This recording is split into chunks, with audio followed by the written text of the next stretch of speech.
How to tag someone on X or Twitter account. The very first thing you want to do is to head over to your application X.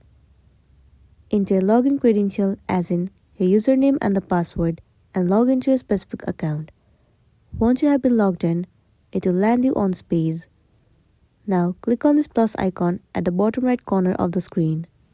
Now you will have to upload any of the picture or the video in order to tag someone in the post. So what you want to do is click on this image icon.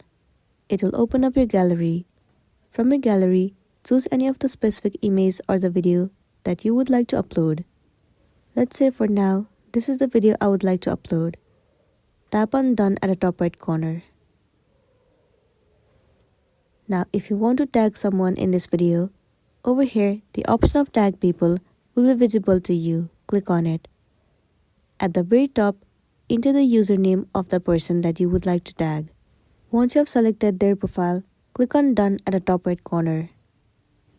Now if your video is ready to upload, tap on Post at the top right corner of the screen.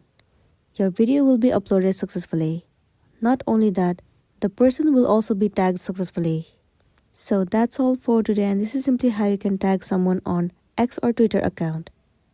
Make sure to smash the like button and consider subscribing if you found this video helpful. We'll see you in the next one.